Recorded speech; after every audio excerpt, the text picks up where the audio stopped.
Another building which concerns the topographic path is my ark, my own house, whose history is quite crazy. Everything started from finding a beautiful plot of land on the hillside of Równica mountain, and then I started working on the project. When everything was ready to start the construction, a building permit was obtained and the construction took off. Annoyingly, there were a series of landslips in the region at that time, a phenomena which had been unknown so far on that scale.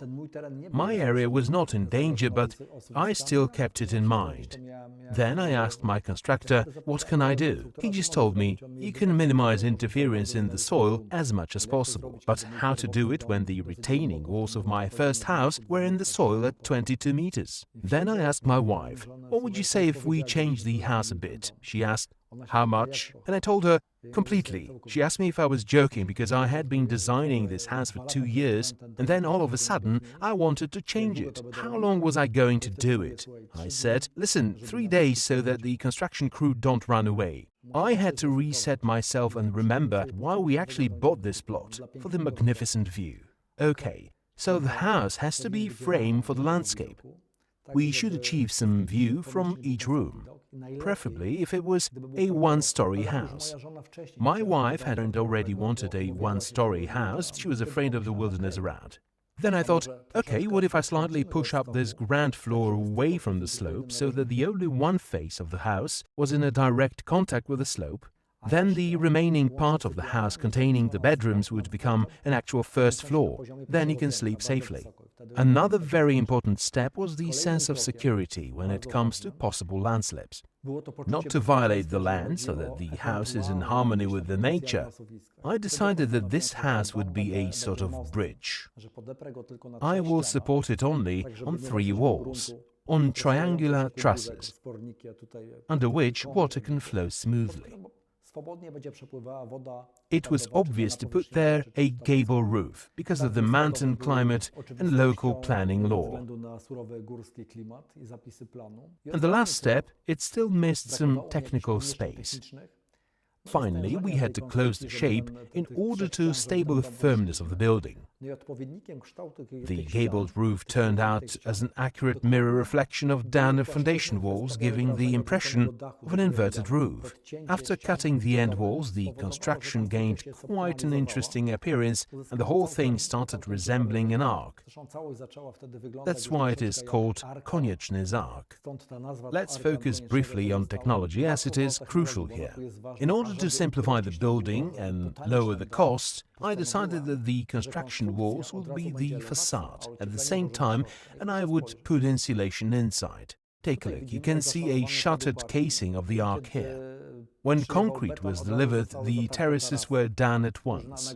When the shuttering was taken off, parts of the casings were finished. You can see the reinforcement which is about to turn into facade. Just a roof is made of wood and second-hand shuttering boards so that nothing is wasted. It is covered with TPO membrane whose color resembles concrete. Here you can see all finished elements such as walls, ceiling and pocket in the floor, which was to be filled with insulation. This led to an interesting idea in accordance with construction physics. The insulation was moved 5 centimeters away from the walls to enable ventilation. Take a look at how it was made. There are small blocks of styrodur attached to the inside of the walls. Styrodur boards are screwed to them and polyurethane foam is sprayed all over it, which is completely airtight. You can see small holes that remained after shuttering. They are used to ventilate the walls. You can see attached foamed boards which look like a salt cave. It frightened me a bit, but on the other hand, it inspired me to leave one of the boards uncovered and painted to look nice and be cheap at the same time. Let's move to the most important thing now. The house was supposed to be a frame for the view. However, it opens onto the northeastern side fully, and only partly from the south. Why is it so? The right side is a daytime space open onto the surroundings. On the left it was about the sense of security, and this is why there are bedrooms at this safe height. It's the view from the inside of the house. It is just a background for the view. On the left, the glass was moved to the edge of the building to enjoy the skyline of the mountains. From the south, they are pulled back, what creates a roofed terrace and protects from warming up the inside when it's hot.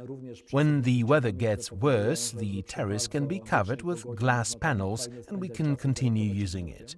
The interiors are very simple and minimalist, local wood and stainless steel, which optically expands these small rooms. It was also applied in the hall connecting the living room with bedrooms, as it is the only place where the sunlight comes in from the west. It works as a periscope. I was wondering if I should install extra shutters from the south in case of a heat wave. My wife asked them as well for a sense of security. I also had to think about an entry because one corner of the ground floor comes in contact with a hillside surface and there is a difference of about 1 meter in height. The idea was to apply a shutter, which is also a drawbridge. It connects the inside with the surroundings and completely changes the house when open. Then the whole surrounding and the inside become one space. When we look at the house at night, we can see light emerging from its bottom. It may seem to be illuminated. The truth is that the light comes from utility rooms because there are cracks where water flows. It is protected with the net which stops snakes from coming in. There I keep wood, household equipment and lawn mowers. To get out of there easily, another drawbridge was applied. By the way, at some point I realized that the house and the garden are a part of the mountain, a part of the hillside. I became aware that the best project of the garden would be no project at all. The best path leading to the house would be just a couple of stones, and the fence would be a temporary electric fence or lack of it. The animals which pasture around cut the grass perfectly. And importantly, I also wanted to have some lighting on the plot, which wouldn't violate its naturalness. That's why the casing of the ark became illuminated. It is a reflector and the whole house is a lamp. The ark's casing saved the lives of rally crew once. Thanks to its shape, nothing bad happened to the participants, and the construction turned out to be very tough, although I hadn't anticipated a collision with a jeep. Another situation sounds unbelievable, but reflects the everyday life of the forest. Animals living on the pasture treat the ark, and to be more precise, the space under its casing, as a home. They can find a shelter from the wind and rain, and the edges of the ark are used for scratching. It is amazing. I had never thought of it when the name was invented. The animals added another meaning to the word ark by living here with us in harmony.